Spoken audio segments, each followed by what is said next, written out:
ചെയ്ത് കളയണം. എന്നാൽ മാത്രമേ നമ്മൾ ഈ ഗ്രാഫ്റ്റ് ചെയ്തതിനകത്തോട്ട് നല്ല രീതിയിൽ വളർച്ച ഉണ്ടാകത്തുള്ളൂ.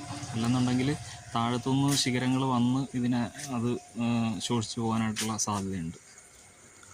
നമ്മുടെയൊക്കെ വീടുകളിൽ ഇതുപോലെ തായ്ലൻഡ് ഓൾ സീസൺ മാവോ അല്ലെങ്കിൽ വലിയ ഗുണമില്ലാത്ത കായ്ഫലമില്ലാത്ത മാവുകൾ ഇതുപോലെ ഉണ്ടെങ്കിൽ ഏകദേശം ഈ ഒരു വലുപ്പത്തിലുള്ള മാവുകളൊക്കെയാണെങ്കിൽ നല്ല ഈസി ആയിട്ട് നമുക്ക് ഗ്രാഫ്റ്റ് ചെയ്യാവുന്നേ ഉള്ളൂ.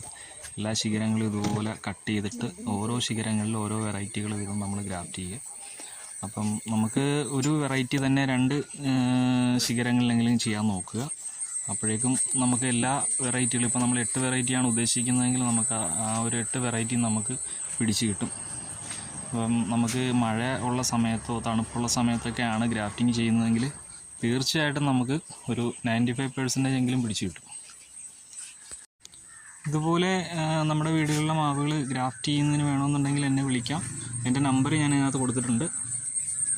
നമുക്ക് കായ്ക്കാത്ത മാവുകൾ ഉണ്ടെന്നുണ്ടെങ്കിൽ അത്യാവശ്യം നല്ല രീതിയിൽ ഗ്രാഫ്റ്റ് ചെയ്ത് അതിനെ നമുക്ക് കായ്ക്കുന്നൊരു മാവായിട്ട് മാറ്റാൻ പറ്റും. പിന്നെ ഈ ഒരു മാവിൻ്റെ പ്രത്യേകത എന്ന് പറഞ്ഞാൽ നമ്മൾ കട്ട് ചെയ്ത് കഴിഞ്ഞ് കഴിഞ്ഞാൽ നല്ല രീതിയിലുള്ള ഗ്രോത്താണ്. കാര്യം അടിയിൽ നിന്നൊക്കെ മുള വന്നിട്ട് നമ്മൾ ഗ്രാഫ്റ്റ് ചെയ്ത് മാത്രമല്ല എല്ലാത്തിലും നിറയെ മുളകളാണ്. അപ്പോൾ ഇതെല്ലാം നമ്മൾ അടത്തിക്കളയണം. അല്ലെന്നുണ്ടെങ്കിൽ നമ്മുടെ ഗ്രാഫ്റ്റ് ശരിക്കും വളർച്ച കുറഞ്ഞു പോകും. അപ്പോൾ ആദ്യത്തെ ഒരു 1-2 മാസം നല്ല രീതിയിൽ ഇതിനെ ശ്രദ്ധിച്ച് കഴിഞ്ഞ് കഴിഞ്ഞാൽ നമ്മുടെ ഗ്രാഫ്റ്റ് നല്ല രീതിയിൽ വളരും. വളർന്നു കഴിഞ്ഞ് കഴിഞ്ഞാൽ ഇതിൻ്റെ അടിയിൽ നിന്നുള്ള മുളകളെല്ലാം നമ്മൾ ഇടയ്ക്കിടയ്ക്ക് കട്ട് ചെയ്ത് കൊടുത്തോണ്ടിരിക്കണം. അപ്പം അതിന് ശേഷം ഒരു 70-80 ദിവസമൊക്കെ ആകുമ്പോഴത്തേക്ക് നമ്മുടെ ഈ ഗ്രാഫ്റ്റിംഗ് ടേപ്പുകൾ അഴിച്ചു തുടങ്ങണം. കാര്യം 60 ദിവസം ആകുമ്പോൾ തന്നെ ഇത് ഗ്രാഫ്റ്റിങ്ങിൻ്റെ ടേപ്പ് ഉള്ളിലേക്ക് ആയി തുടങ്ങും. കാര്യം നമ്മൾ ബാർ ഗ്രാഫ്റ്റിംഗ് ആണ് ചെയ്തിരിക്കുന്നതുകൊണ്ടും നമ്മുടെ ടേപ്പ് അതിലേക്ക് പെട്ടെന്ന് തടിയിലേക്ക് ഉള്ളിലായി പോകാൻ സാധ്യതയുണ്ട്. കാര്യം നല്ല ഗ്രോത്ത് ആയിരിക്കും. ഇതാകുമ്പോൾ നമ്മൾ ഒരു ചെറിയ മാവാണെങ്കിൽ തന്നെ അത്യാവശ്യം ശിഖരങ്ങളുള്ളത് കൊണ്ട് അത്യാവശ്യം വെറൈറ്റികൾ നമുക്ക് ഇതിനകത്ത് ഉൾക്കൊള്ളിക്കാൻ പറ്റുന്നുണ്ട്.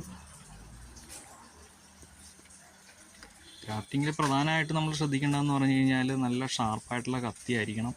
പിന്നെ അതുപോലെ തന്നെ നല്ല കട്ടിങ് ഷാർപ്പാണെന്നുണ്ടെങ്കിൽ ഗ്രാഫ്റ്റിങ് നല്ല സക്സസ് ആയിരിക്കും. വേണ്ട ഇതുപോലെ നല്ല വലിയ കവറിട്ട് ഒന്നുകൂടെ ഒന്ന് കവർ ചെയ്ത് നിർത്തണം. കാര്യം ചെറിയ ഇല വെട്ടുന്ന വണ്ടുകളും പ്രാണികളും ഒക്കെ വന്ന് നമ്മുടെ ഗ്രാഫ്റ്റ് ചെയ്ത പുതിയ ഷൂട്ടുകൾ വന്നത് കട്ട് ചെയ്ത് കളയാൻ സാധ്യതയുണ്ട്. പിന്നെ അതുപോലെ തന്നെ നമുക്ക് പ്രത്യേകിച്ച് മരുന്നടിക്കേണ്ട കാര്യമില്ല. ഇതിലേക്ക് വെള്ളം ഇറങ്ങത്തില്ല. ഒരു 10 ദിവസം കൂടെ ജസ്റ്റ് കവർ ചെയ്തതിന് ശേഷം ഈ കവർ മാറ്റി കഴിഞ്ഞ് കഴിഞ്ഞാൽ നമ്മുടെ ഗ്രാഫ്റ്റ് ഓക്കെയാണ്.